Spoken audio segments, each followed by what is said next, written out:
అతడి మొహంలో ఇదివరకు జీపుని చూస్తే వచ్చే విసుగు ఇప్పుడు కనపడటం లేదు. మాటి మాటికి వెనక్కి తిరిగి చూడటం లేదు. కళ్ళల్లో అసహనం కాక ఏదో తృప్తి కనిపిస్తోంది. అణచిపెట్టిన పెదవుల్లోంచి నవ్వు బయటకు తొంగి చూస్తోంది. జీపు మన బస్సు వెనకాలే వస్తోంది అంది ఉషా డ్రైవర్తో. డ్రైవర్ మాట్లాడలేదు. ఆ జులై విధవులు వస్తున్నారు అంది. వస్తే రానియండమ్మా, మన దారి మనం పోదాం, వాళ్ళ దారిన వాళ్ళు పోతారు, మనని ఏమైనా అంటే కదా అన్నాడు గంగరాజు. అరవింద ఈ మాటలు ఏమీ పట్టించుకోవటం లేదు. తన ఆలోచనల్లో తనుంది. ఏదో కాకతాళీయంగా జరిగింది, సెంటిమెంటల్గా తీసుకోకు. ప్రతిదానికి అర్థాలు తీసుకుంటూ పోతే చాలా కనబడతాయి. నీకు తెలియందేముంది, సముద్రంలో ఉంగరాలు లాంటివి జారిపోవటం సహజం. ఉప్పు నీళ్ళలో శరీరం తడిచినప్పుడు వేళ్ళు సన్నబడి ముడతలు పడతాయి. లోపలి నీరు బయటకు పోతుంది కదా, అలాంటప్పుడు ఉంగరాలు లాంటివి జారిపోతాయి. అంతకుముందు టైట్గా ఉన్నవి కూడా వదిలై జారిపోతాయి. ఇందులో వింతే ఉంది, ఆశ్చర్యం ఏముంది? ఎంతమందికి ఎన్ని ఉంగరాలు జారిపోలేదు? సముద్రంలో దిగేటప్పుడు ఉంగరాల వంటివి తీసేయాలి అన్న జాగ్రత్త మనకు ఉండాలి. మనం ఆ విషయం ఊహించలేదు. నీకు తట్టలేదు, నాకు తట్టలేదు. అనవసరంగా బాధపడకు. అంతగా బాధపడితే విమల చెప్పినట్లు ఇంకో జత వెండి మెట్టలు కొనుక్కుని మీ ఆయన చేత మళ్ళీ తొడిగించుకో, బాధ తీరుతుంది. అంతేగాని అనుకోకుండా జరిగిన దానికి ఎక్కువగా బాధపడి ప్రయోజనం ఏముంటుంది అంది. అరవిందకి కొంచెం బాధ తగ్గింది. మెట్టలు మళ్ళీ కొనుక్కుని భర్త చేత కాళ్ళకి తొడిగించుకుంటే బాధ తగ్గుతుందనిపించింది. అది కాదే, ఇది అపశకునమేమోనని భయంగా ఉంది. అంటే మా ఆయనకి ఏమైనా ప్రమాదం జరిగిందేమోనని. ఇప్పటికే జరిగేదేమో కూడా. ఛా, అలాంటిదేమీ జరగదు. జరిగితే ఫోన్ కాల్ రాదా? ఇక్కడ సత్రం నంబరు మీ ఆయనకి ఇచ్చావు కదా అంది ఉష. ఏమో, నేను బాధపడతానని చేయలేదేమో. సరే అయితే నువ్వే ఫోన్ చేసి విషయం కనుక్కో, అప్పుడు సందేహం తీరిపోతుంది అంది. అరవిందకి ఆ సలహా నచ్చింది. వెంటనే ఎస్టీడీ ఫోన్ ఉన్న షాప్ దగ్గర బస్సును ఆపించారు. ఆఫీస్కి ఫోన్ చేసింది. ఫోన్ రింగ్ రాగానే శ్రీకాంత్ని పిలవమని చెప్పింది. శ్రీకాంత్ లైన్లోకి వచ్చాడు. హలో అన్నాడు. ఆ సమయంలో చేసినందుకు కంగారు పడి ఏమిటి, ఏమైంది అన్నాడు శ్రీకాంత్ కంగారుగా. నాకేం కాలేదు, ఊరికే చేశాను. మీరు ఎలా ఉన్నారు? బాగానే ఉన్నాను. అది కనుక్కోవడానికే చేశాను అంది. జాగ్రత్తగా ఉంటాలే. ఎక్కడి నుంచి చేస్తున్నావు? విశాఖపట్నం నుండి. బీచ్కి వెళ్ళావా? వెళ్ళాను. హాయిగా ఎంజాయ్ చేసావా? చెయ్యలేదు అంటూ ఫోన్ పెట్టేసింది. శ్రీకాంత్కి ఏమీ అర్థం కాలేదు. చేసేది లేక తను ఫోన్ పెట్టేశాడు. అరవింద బస్ వైపు వచ్చేసింది. ఆమె తృప్తిగా ఉంది. ఆమె బాధ మటుమాయమైంది. బస్సు డ్రైవర్ పక్కకు పోయి సిగరెట్ కాల్చుకుంటున్నాడు. పక్కనే పోస్ట్ ఆఫీస్ ఉంది కదా, ఒక ఉత్తరం పోస్ట్ చేయాలి, తోడురా అంటూ ఉషను తీసుకుపోయింది విమల. అప్పుడు కవర్ కొనుక్కుని ఉత్తరం రాయటం మొదలెట్టింది. మధ్యలో పోజెసెస్ స్పెల్లింగ్ ఏమిటి అని అడిగింది ఉషని. ఆ మాట ఎందుకు వచ్చింది? వచ్చిందిలే. తెలుగులో రాయటం లేదా? రాస్తున్నాను. మధ్యలో ఇంగ్లీష్ కొటేషన్ వాడాను. తెలుగే సరిగ్గా రాని దానివి, నీకు ఇంగ్లీష్ ఎందుకే? నువ్వు క్లాస్ తీసుకోకుండా ముందు స్పెల్లింగ్ చెప్పు. POSSESSES అంది ఉష. ఒకసారి ఉలిక్కిపడి మళ్ళీ చెప్పు అంది విమల. ఆమె మనసులో ఉన్న స్పెల్లింగ్కి దీనికి ఎక్కడా పోలిక లేదు. ఉష మళ్ళీ చెప్పింది. నా మొహల్లా ఉంది అదే స్పెల్లింగు. ఎవరో కాస్త నత్తివున్న మనిషి తయారు చేసినట్లుంది అంది విమల. ఉష నవ్వింది. 2 లైన్లు రాశాక విమల మళ్ళీ ఉష వైపు చూసింది. క్యూ స్పెల్లింగ్ ఏమిటి అంది. ఉష నవ్వి, అది ఇందాకటి వాడు తయారు చేసినదే, QUEUE. విమల కూడా నవ్వింది. మొత్తం మీద ఉత్తరం పూర్తి చేసి వాళ్ళు కూడా బస్సు ఎక్కారు. బస్సు కదిలింది. అందరూ సత్రంలో ముందు రూమ్లో కూర్చున్నారు. అరవింద మాత్రం ఇంకో రూమ్లో ఏదో నవల చదువుతూ కూర్చుంది. ఉష నెమ్మదిగా అరవింద దగ్గరకు చేరింది. అరవిందతో ఏటి చదువుతున్నావు అంది. చూస్తున్నావుగా, నవల చదువుతున్నాను అంది. నవల సంగతి సరే, నీతో చిన్న విషయం చెప్పాలి అంది ఉష. ఏమిటది అంది అరవింద తలెత్తి చూస్తూ. ఇందాకటి విషయమే. అయితే ఇప్పుడు చెప్పేది నా అనుమానం మాత్రమే అంది ఉష. ఏమిటి అంది అరవింద కుతూహలంగా. ఉష ఏదో చెప్పబోతోందని తెలిసి. అది కాదే, మీరందరూ స్నానం చేస్తుంటే నాకు భయం కాబట్టి నేను ఒడ్డున ఉన్నానా, కాసేపు మిమ్మల్ని కాసేపు మిగిలిన జనాన్ని చూస్తూ కూర్చున్నాను. పక్కన చిన్నపిల్లలు కూడా భయం లేకుండా స్నానం చేస్తుంటే చూస్తూ కూర్చున్నాను.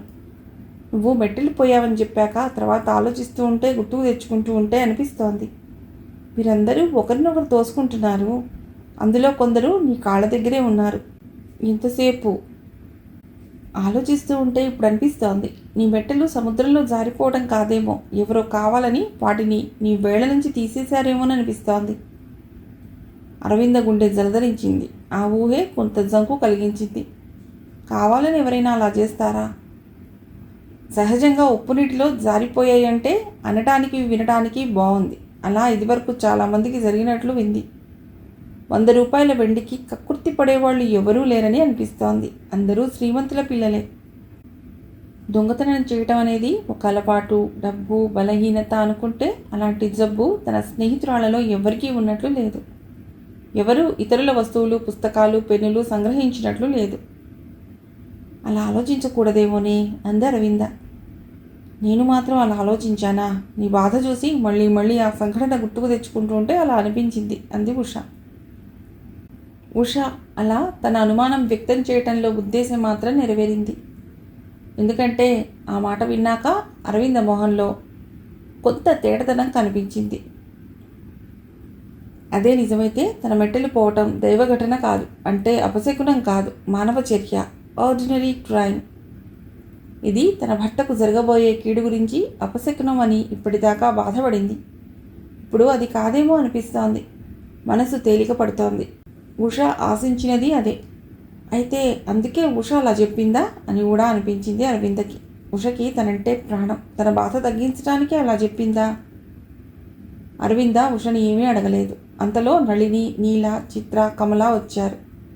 సత్రంలో ఒక పనివాడు ఉన్నాడు. వాడికి అన్ని పనులు పురమాయిస్తుంది ఉష. 6 కాఫీలు పట్టరా అంది ఉష. బాయ్ బయలుదేరబోతుంటే నళిని, ఆగు, ఎక్కడి నుండి తెస్తావు అంది.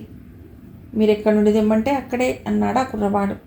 ఈ సందు చివరిన ఉన్న లోటస్ కెఫేలో పట్రా అంది నళిని. సరే అంటూ కుర్రవాడు వెళ్ళిపోయాడు. 10 నిమిషాల్లో కాఫీలు తెచ్చారు. కాఫీలు నోట్లో పెట్టుకున్నాక ఎవ్వరూ దాని రుచిని పసిగట్టలేకపోయారు. ఇది కాఫీయా, టీయా అంది కమల. కాఫీ అని కొందరు, టీ అని కొందరు. కాఫీ గిన్నెలో టీ కలిపారని లేక టీ గిన్నెలో కాఫీ కలిపారని అనుకున్నారు. ఇంతకీ దీన్ని ఏమని పిలవాలి అంది కమల. బెవరేజ్ అని పిలు అంది అరవింద. ఇంతకీ ఎలా ఉంది అంది నళిని. యావరేజ్గా ఉంది అంది ఉష. యావరేజ్గా ఏమిటి, చాలా బాగుంది అంది నళిని. నీ కవరేజ్ ఏమిటే, నువ్వు చెప్పిన హోటల్నా అంది ఉష. మొత్తం మీద అందరూ ద్వైత అద్వైత భావాలను కలిగించే ఆ పానీయాన్ని తాగేశారు. ఆ రాత్రి అంతా సందడిగా గడిచిపోయింది. భోజనాలు చేసి అంతా హాయిగా నిద్రపోయారు. తెల్లవారింది. ఆ రోజు మంగళవారం. మర్నాడే అనకాపల్లిలో వనజ పెళ్ళి కాబట్టి వెంటనే అనకాపల్లి వెళ్ళవలసిన అవసరం లేదు. మర్నాడు ఉదయం బయలుదేరితే సరిపోతుంది. పెళ్ళి అయి పెళ్లివారు వెళ్ళిపోయినా ఫ్రెండ్స్ అంతా సత్రంలోనే ఉండిపోవటానికి నిశ్చయించుకున్నారు. హడావిడిగా అనకాపల్లికి మకాం మార్చవలసిన అవసరం లేదు. బస్సు తమ అధీనంలో ఉంది కాబట్టి, అనకాపల్లి దగ్గరే కాబట్టి ఇక్కడి నుంచే బస్సులో వెళ్ళి మళ్ళీ ఇక్కడికి వచ్చేస్తే సరిపోతుంది. ఆ ఉద్దేశంతో 4 రోజులకి తగ్గట్లుగా సత్రం అద్దెకు ముందే కట్టేశారు. ప్రోగ్రాం ప్రకారం ఇవాళ సింహాచలం వెళ్ళటం, షాపింగ్కి వెళ్ళేవాళ్ళు వెళ్ళటం. అనుకున్న ప్రకారం ఉదయం సింహాచలం వెళ్ళి వచ్చారు. సాయంత్రం డాల్ఫిన్ నోస్ మరికొన్ని చూసి వచ్చారు. బాగా అలసిపోవటం వల్ల అందరూ స్నానాలు చేసి భోజనాలు చేశారు. అరవిందకి ఆ రోజు ఒక్క పొద్దు. రాత్రి భోజనం చేయదు. రాత్రి పడుకునే ముందు హాయిగా చాలాసేపు స్నానం చేయటం అరవిందకి అలవాటు. ఎవరికీ అడ్డు రాకూడదని అందరి స్నానాలు అయి భోజనాలకి నిద్రకి వెళ్ళిన తర్వాత తను స్నానానికి వెళ్ళింది. బంగారు గాజులు రాళ్లున్నవి కాబట్టి షాంపూ స్నానం చేస్తే ఏమైనా పాడవుతాయేమోనని వాటిని తీసి టేబుల్ మీద పెడదామని అనుకుంది. ముందు మట్టి గాజులు ఉండటం వల్ల అవి కూడా తీసి బల్ల మీద పెట్టింది. స్నానం అయ్యాక గాజుల్ని బాగా క్లీన్ చేసి వేసుకోవాలని అనుకుంది. ఆ సత్రంలో చాలామంది మగవాళ్ళు కూడా వచ్చిపోతున్నారు. బస్సులో వచ్చిన అమ్మాయిల కోసమని ఒక వింగ్ పూర్తిగా కేటాయించిన అటువైపు కూడా మగవాళ్ళు వస్తూ పోతూ ఉన్నారు. నియంత్రణ ఏమీ లేదు. అందుకని ముందు గది తలుపు వేసింది. లోపల నుండి ఇన్నర్ లాక్ వేసింది. బంగారు గాజులు తీసి టేబుల్ మీద పెట్టింది. మళ్ళీ అన్నింటినీ బల్ల సొరుగులో పెడితే బాగుండునని అనుకుంది. కానీ మళ్ళీ అంత జాగ్రత్త అక్కర్లేదనిపించింది. ఇన్నర్ లాక్ మరోసారి చూసి తాళం చెవులు బల్ల మీద పెట్టి స్నానానికి వెళ్ళింది. బాత్రూంలో షవర్ ఉంది. తలుపు దగ్గరగా వేసి షవర్ ఆన్ చేసింది. షవర్ కింద స్నానం మామూలు స్నానం కన్నా చాలా బాగుంటుంది. బకెట్, మగ్గు తెచ్చుకోవటం, ఉంచుకోవటం లాంటివి ఏవీ ఉండవు. నీళ్లు వాటంతటవి పడుతూ ఉంటాయి. మనం కదులుతూ ఉంటే చాలు. నెమ్మదిగా ఒక పాట హమ్మింగ్ చేయటం ప్రారంభించింది. స్నానం సగం అవుతూ ఉండగా ఏదో చప్పుడయింది. అరవింద ఉలిక్కి పడింది. ఒక క్షణం భ్రమ కాబోలనుకుని స్నానం కంటిన్యూ చేయడానికి ప్రయత్నించింది. మళ్ళీ చప్పుడు వినిపించింది. గుండె సన్నగా దడదడలాడటం ప్రారంభించింది. బాత్రూమ్ తలుపు దగ్గరగా లాగి పట్టుకుంది. జాగ్రత్తగా వినటానికి ప్రయత్నించింది. షవర్ చప్పుడులో సరిగ్గా వినిపించడం లేదు. షవర్ తగ్గించి వింది. గది తలుపు తాళం తీస్తున్న చప్పుడు. షవర్ మరింత తగ్గించి ఇంకా జాగ్రత్తగా వింది. సందేహం లేదు, తాళం తీస్తున్న చప్పుడు. తను లోపలి వైపు నుండి తాళం వేసింది. ఎవరు తీస్తారు? ఎలా తీస్తారు? లోపల ఎవరూ లేరే. అరవిందకి నోరు తడారిపోవటం మొదలెట్టింది. ఎవరైనా అంతకుముందే లోపల ఉన్నారా? ఎవరూ లేరు కదా, తనే కదా తాళం వేసింది. ఎవరూ లేకపోతే తాళం ఎలా తెరుచుకుంటోంది? అరవిందకి చెమటలు పోస్తున్నాయి. తలుపు తీద్దామంటే ధైర్యం లేదు. అదీగాక కట్టుకునే బట్టలు కూడా రూమ్లోనే ఉన్నాయి. తాళం విడిపోయిన చప్పుడు, తలుపు తెరుచుకున్న చప్పుడు, బూట్ల చప్పుడు. మగవాళ్ళ ఆడవాళ్ళ అన్న సందేహం కూడా పోయింది బూట్ల చప్పుడుతో. అడుగులు మరీ బరువుగా లేవు. మరీ పెద్దవాడయి ఉన్నాడు. ఒక్కళ్ళా ఇద్దరా? ఒక్కళ్ళేనని తెలుస్తోంది. అరుద్దామనుకుంటే గొంతు పెగలటం లేదు. వంటికి తువ్వాలు జుట్టుకుని బాత్రూమ్ తలుపు గట్టిగా బిగించి గడియబెట్టింది. బాత్రూమ్ వైపు వస్తాడా? వస్తే గట్టిగా అరవాలనుకుంది. వచ్చిన మనిషి ఎవరో డ్రాయర్ సొరుగు లాగటం వినిపించింది. అక్కడే తన గాజులున్నాయి. ఏయ్ అంది గట్టిగా. ఎవరు అని కేక పెట్టింది మళ్ళీ. గదిలో హడావిడి. ఎవరో కంగారుగా బల్లని గుద్దుతున్న చప్పుడు, గాజులు కింద పడిన చప్పుడు, బూట్ల చప్పుడు. తలుపు ధనామని వేసిన చప్పుడు. బూట్ల చప్పుడు దూరం అయింది. అరవిందకి భయం, వణుకు. 5 నిమిషాల పాటు అలాగే నిలబడింది అరవింద. ఆ 5 నిమిషాలు బయట చప్పుడు ఏమీ వినబడలేదు. ఆ తర్వాత ధైర్యం కూడా తీసుకుని తలుపు కొంచెం తెరిచి ఆ సందులోంచి చూసింది. ఎవరూ లేరు. గది తలుపు కొద్దిగా తెరిచి ఉంది. గదిలో నుండి ఏదో పొగ కూడా వస్తోంది. తెలుస్తూనే ఉంది. సిగరెట్ పొగ. కాలుతున్న సిగరెట్ నేల మీద ఉంది. మరో 2 నిమిషాలు ఆగి నెమ్మదిగా బాత్రూమ్ తలుపు తీసింది. ఒక్క ఊపులో గది తలుపు దగ్గరికి వెళ్ళి తలుపు వేసింది. పొడి బట్టలు తీసుకుని వేసుకుంది. హడావిడిగా డ్రాయర్ మీద చూసింది. బంగారు గాజులు లేవు. అరవింద ఒంట్లో రక్తమంతా తీసేసినట్లయింది. మొహంలో నెత్తురు చుక్క లేదు.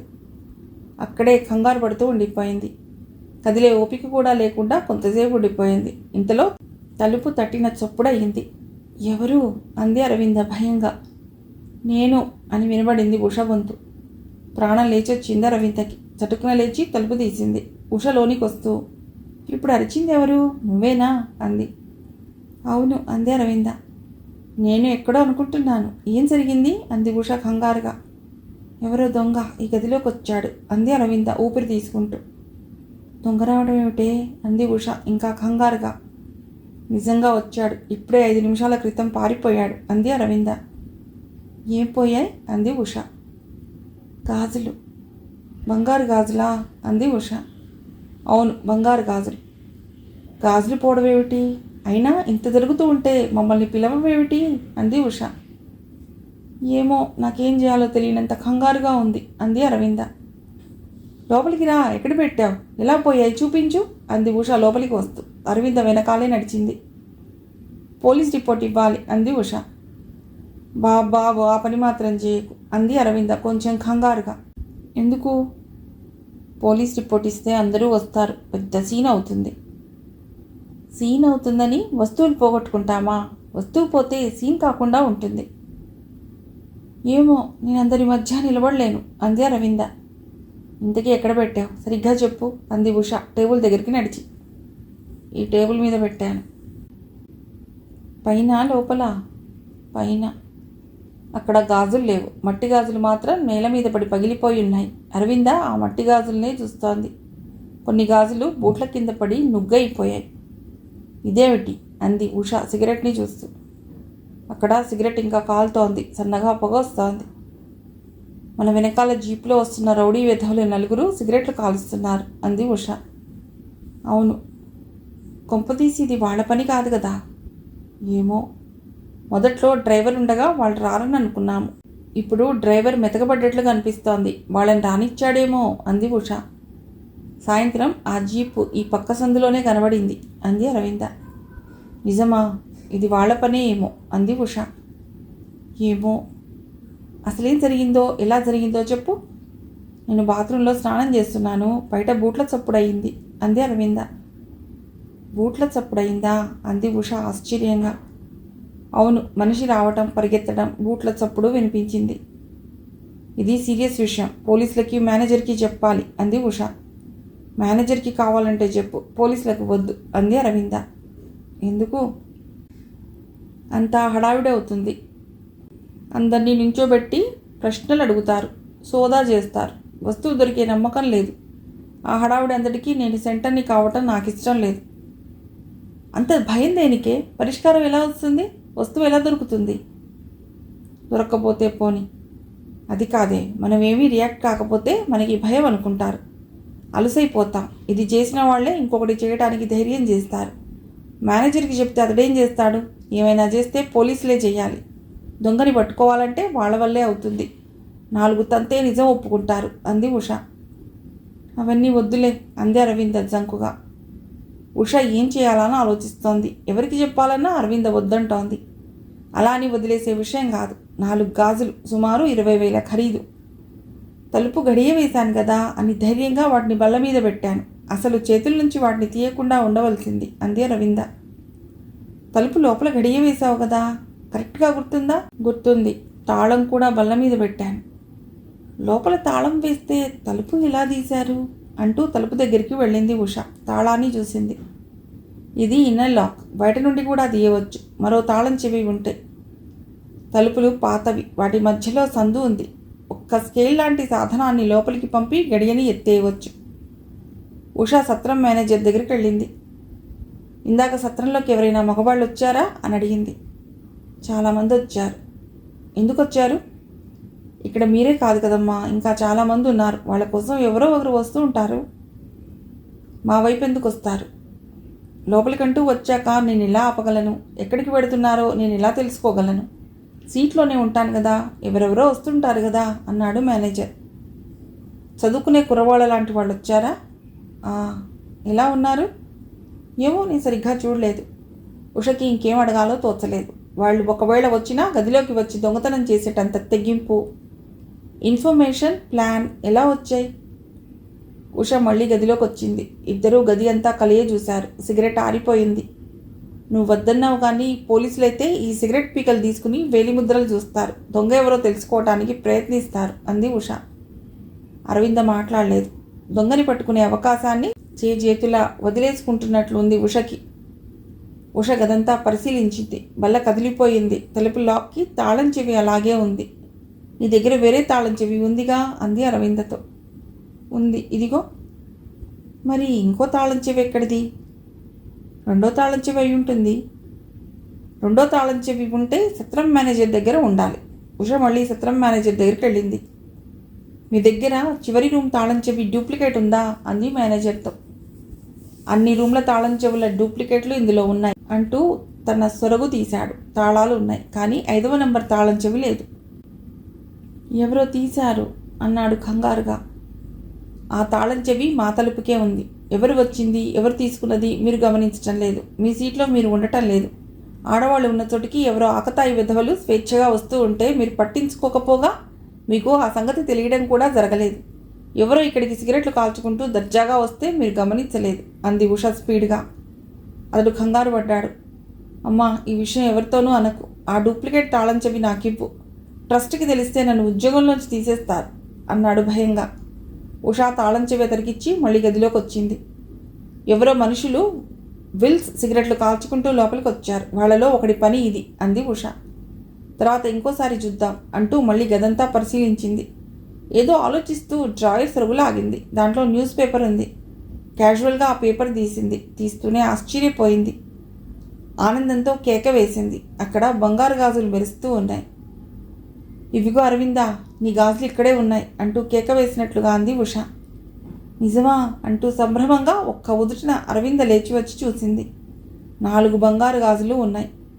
ఇక్కడికిలా వచ్చాయి, నేను బల్ల మీదనే పెట్టానే అని పైకి అనుకుంటూ ఆ గాజులు తీసుకుంది అరవింద. బల్ల మీద పెట్టాననుకుని లోపల పేపర్ కింద పెట్టి ఉంటావు, అనుకోకుండా చూశాను. పోనీలే, దొరికాయి, అంతే చాలు అంది ఉష రిలీఫ్గా. బరువు దిగిపోయినట్లయింది ఇద్దరికి. అరవిందకి 2 రకాల రిలీఫ్లు. పోయాయనుకున్న ఖరీదైన వస్తువులు మళ్ళీ దొరికాయి. పోలీసులకి రిపోర్ట్ చేయవలసిన అవసరం కూడా లేకుండా పోయింది. సంతోషమే అయినా ఒక్క విషయం అర్థం కావటం లేదు అరవిందకి. గాజులు బల్ల మీదే పెట్టినట్లు గుర్తు, సరుగులోకి మార్చాలని అనుకున్న మాట నిజమే, కానీ మార్చినట్లు గుర్తులేదు. ఇంకా నయ్యం, పోలీసులకు రిపోర్ట్ చేశాం కాదు, అభాసు పాలయ్యేవాళ్ళు అంది ఉష. ఒక్క క్షణం ఆగిన తర్వాత, అయినా ఒక రకంగా ఆలోచిస్తే ఇప్పుడైనా రిపోర్ట్ చేయడమే మంచిదేమో. ఎందుకంటే ఒక మనిషి తిన్నగా లోపలికి వచ్చి దొంగతనానికి ప్రయత్నించినా మనం రిపోర్ట్ చేయకపోతే వాడికి లోకువైపోతావేమో అంది. అయితే అయ్యానులే, ఇప్పుడు ఏ రిపోర్టు వద్దు అంది అరవింద. సరేలే, అయినా మనలో మనం ఒకసారి అసలేం జరిగిందో ఆలోచిద్దాం. నువ్వు ఇన్నర్ లాక్ వేశావు, బల్ల మీదో సొరుగులోనో మట్టి గాజులు బంగారు గాజులు పెట్టావు, స్నానానికి వెళ్ళావు. తాళం చప్పుడు, లోపలికి ఎవరో వస్తున్నట్లు బూట్ల చప్పుడు వినబడింది. వాడెవరో బల్ల సరుగు తీస్తున్న చప్పుడు వినిపించింది. నువ్వు అరిచావు, వెంటనే వాడు పరిగెత్తాడు. బల్ల సరుగుకి గుద్దుకున్నాడు. మట్టి గాజులు కింద పడ్డాయి. చూసుకోకుండా వాటిని బూటకాలితో తొక్కాడు. బంగారు గాజులు వెతికి తీసుకునే లోపలే కంగారుగా పరిగెత్తవలసి వచ్చింది. నువ్వు వెంటనే అరవటం వల్ల నీ గాజులు నీకు దక్కాయి. నువ్వు బంగారు గాజులు సరుగులో పెట్టి మట్టి గాజులు బయట పెట్టి ఉంటావు అంది ఉష. అరవింద గుర్తు తెచ్చుకోవటానికి ప్రయత్నిస్తోంది. తను అన్నీ బల్ల మీదే పెట్టినట్లు గుర్తు. వస్తువులు పోయిన ఆందోళన, తిరిగి దొరికిన సంభ్రమం కొంతసేపటికి తగ్గాయి. ఉషకి నిద్ర రావటం మొదలెట్టింది. అరవింద బంగారు గాజులు చేతులకి తొడుక్కుంది. మట్టి గాజులు కూడా వేసుకుందామని బల్ల మీద చూసింది. ఒక్క మట్టి గాజు కూడా మిగల్లేదు. అన్నీ పగిలిపోయి కింద పడి ఉన్నాయి. అరవింద వాటినే చూస్తూ ఉండిపోయింది.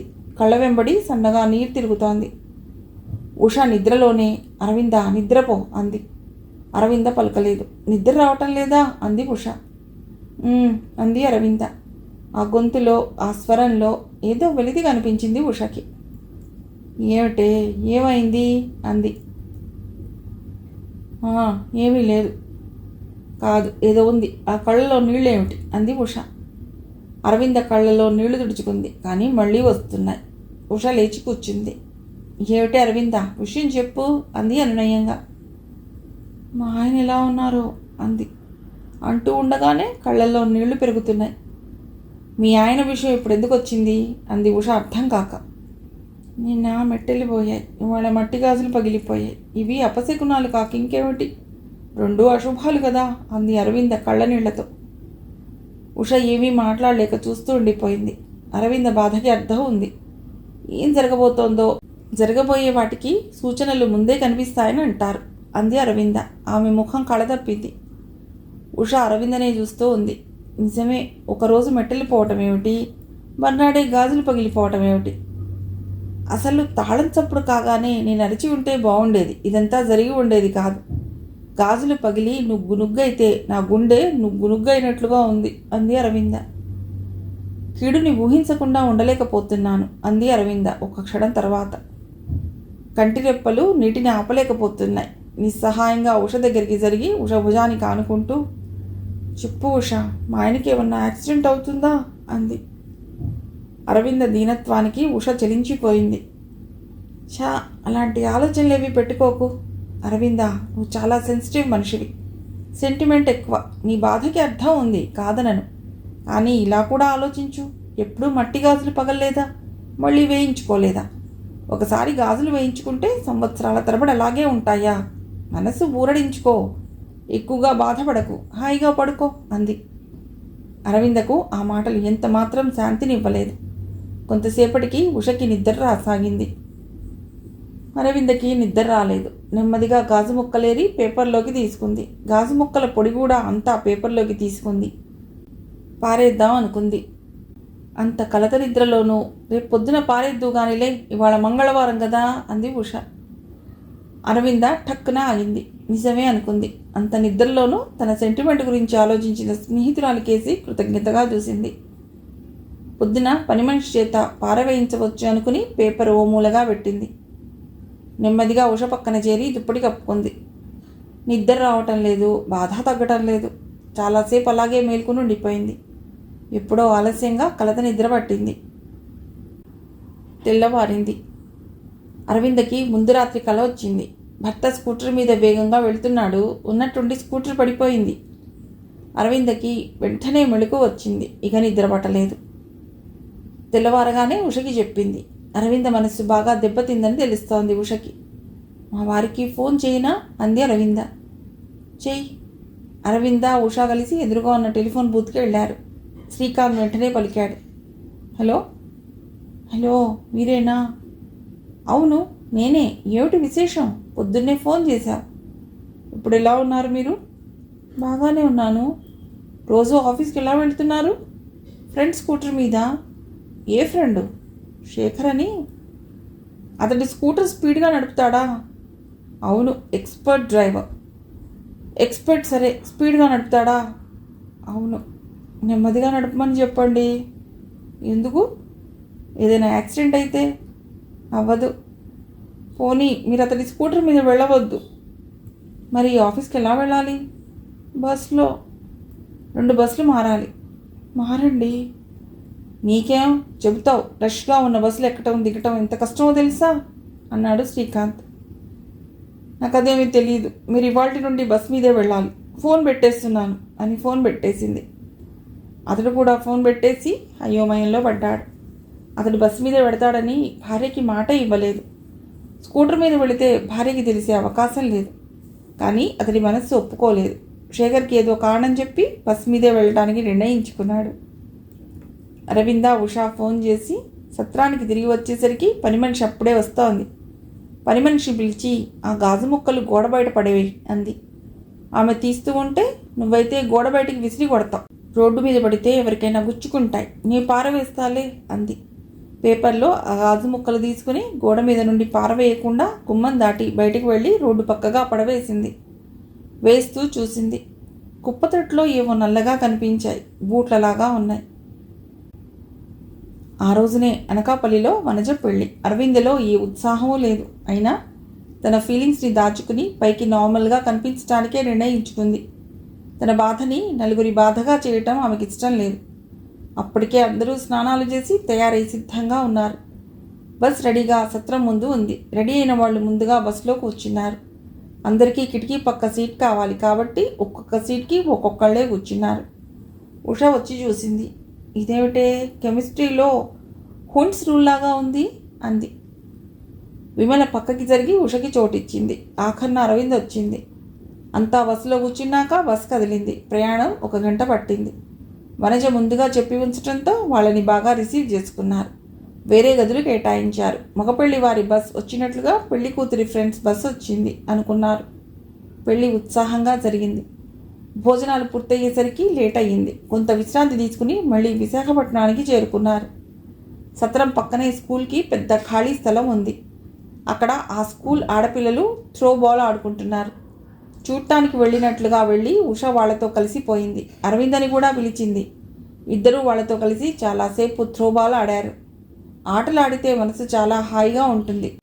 వాళ్ళంతా ఒక్కసారి కదిలి సుఖనిద్ర పడుతుంది. మనసంతా కేంద్రీకరించి ప్రతి బంతి ఆడటం వల్ల మనసు ప్రశాంతత పొందుతుంది.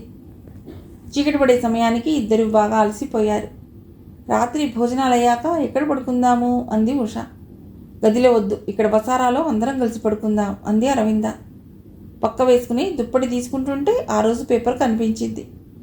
ఆ రోజు పేపర్ చూడటానికే పొద్దునుండి కుదరలేదు. పేపర్ చేతిలోకి తీసుకుంది అరవింద. పేపర్లో ఒక వార్త అరవింద కంటపడింది. ఒక బస్సు ఎదురుగా వస్తున్న ఒక వ్యక్తిని తప్పించుకోపోయి కరెంటు స్తంభానికి బలంగా గుద్దుకుంది.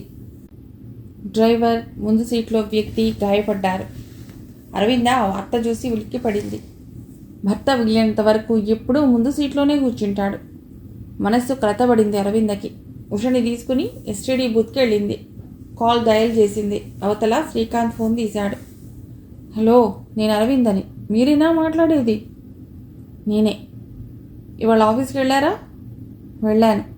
ఎలా వెళ్ళారు? బస్సులో వెళ్ళమన్నావుగా. బస్ మీదే వెళ్ళాను. రేపటి నుండి బస్ మీద వెళ్ళొద్దు, ఇంకో పద్ధతిలో వెళ్ళండి.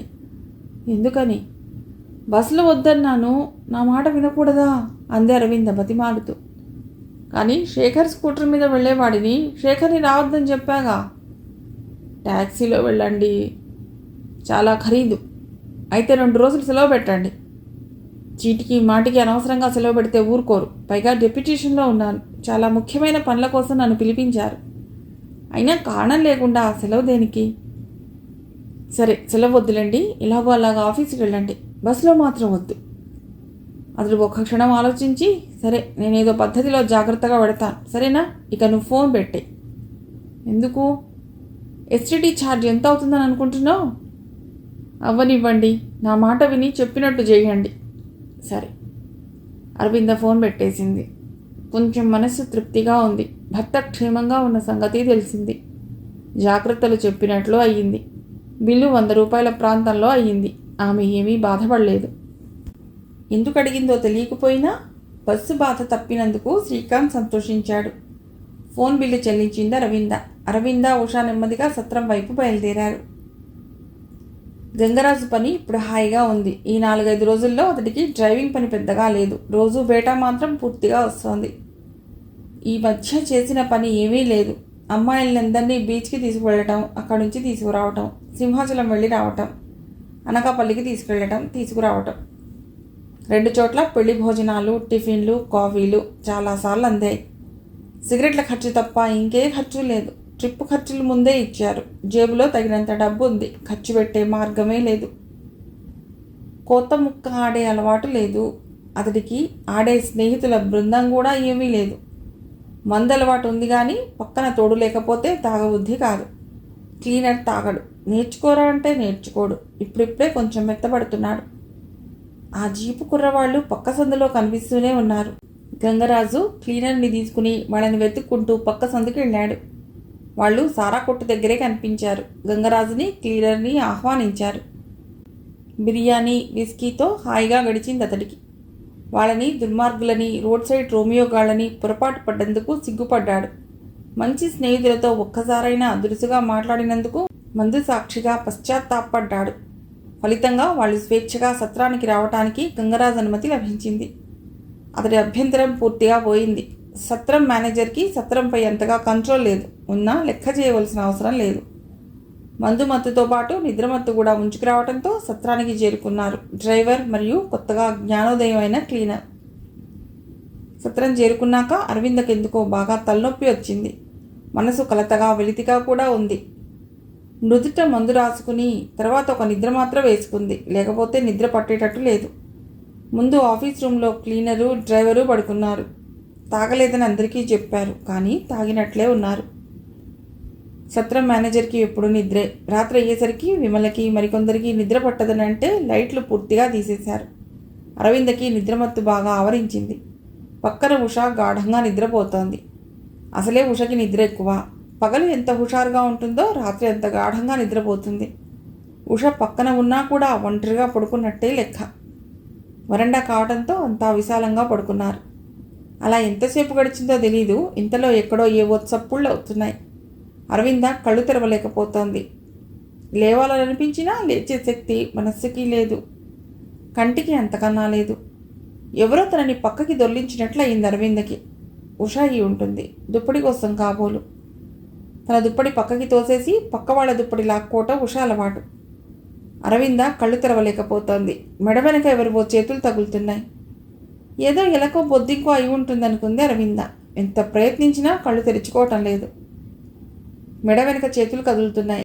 క్షణం తర్వాత ఏదో మెడని గీసుకున్నట్లు అనిపించింది. నిద్రలోనే అక్కడేదో పురుగు ఉందని మెడ చుట్టూ దులుపుకుంది. చేతితో మెడని రుద్దుకుంది. దుప్పటి మెడ చుట్టూ కప్పుకుంది. అలాగే నిద్ర పట్టింది. తెల్లవారింది. అందరూ 6ంటికి లేస్తే అరవింద 7ంటికి లేచింది. ఉష ఇంకా లేవలేదు.